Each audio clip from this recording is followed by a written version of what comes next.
question for you is, over the past number of years, and just with all the cases that you have seen, what would you say is the most common thing that you do see and or that you kind of facilitate coaching through? Like, what would you say the top, I don't know, 3 or 4 topics tend to be consistently? Well, one that I see a lot is actually teens, and it's actually a lot younger than teens now, which is super wonderful sad that they're here, but super sad that it's just getting younger and younger. But so teens, self-abuse that they're doing, eating, like really terrible eating habits, emotional eating habits, bullying is really tragic, ADHD, anxiety, can't focus, getting in trouble in school, not doing very well in school, completely on their phone and doing videos and doing stuff like that rather than doing anything, which is of course an escape or something to get away from whatever else is going on in their lives. Yeah. And so I would say that's a big so the whole group. Category of teens you'd say is actually kind of like paramount in the program. Definitely. Okay. Yeah. Another one that's really sad to me and seems to not be sad to a lot of the patients. So when we do work together, a lot of times it's always for you first. So whoever comes in, it's about you. But then eventually we get to the relationships, and then the most important relationships in their lives come up sooner, obviously. So marriage is a really big thing. And what I find interesting is I think marriage is so important. It's like the deepest, most sacred relationship we have besides with God and with ourselves is our partner.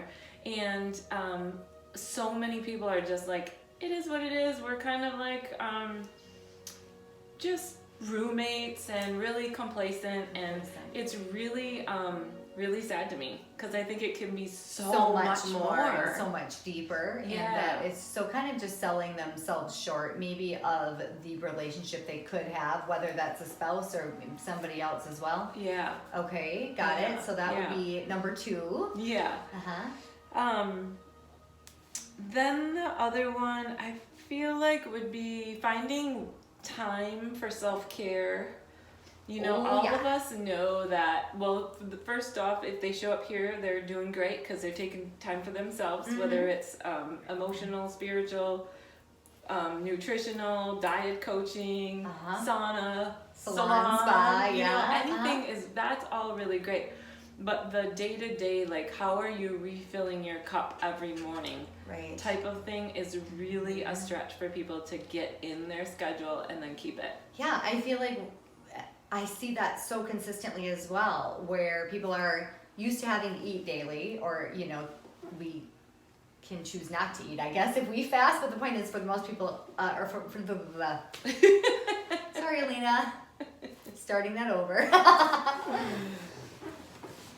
Yeah, I feel like I see that a lot also, where we're used to eating every single day. We're used to, you know, drinking water every single day. And those things are a given. But many people, myself included, it's like there tends to be a skip of like, how do I nourish my heart every day, or my soul every day, or my spirit every day, and kind of thinking that that doesn't matter because you can technically still exist without it, but you can't. The life drains right out of you. You can't. It's like removing a flower from the sunlight. It's like, give it a few days and it's just going to completely wilt and eventually die. And it's like, if you're not feeding your soul and your spirit with the things that you are intended to be doing, it's definitely not optimal living. I know that for sure. Right. So yeah, okay, that makes sense. Right. The other one would be people pleasing, like people not speaking their truth, and pleasing other people, so then boundaries get crossed. And I don't mean other people's boundaries, I mean your own personal boundaries. And so you're taking way more time for other people and serving, which is beautiful and fantastic, except if you don't have a cup to serve from. Exactly. Okay. Yeah, that makes perfect sense. I believe that, in my opinion, with what I see, that might be number 1. that I'm used to seeing, and that used to be my number one thing too, that would kind of get me into trouble, and then keep my own body from being able to heal because I was way more concerned about pleasing somebody else. So Yeah. yeah, It's a big one. absolutely. Okay, awesome. Well, thank you for sharing. Thanks.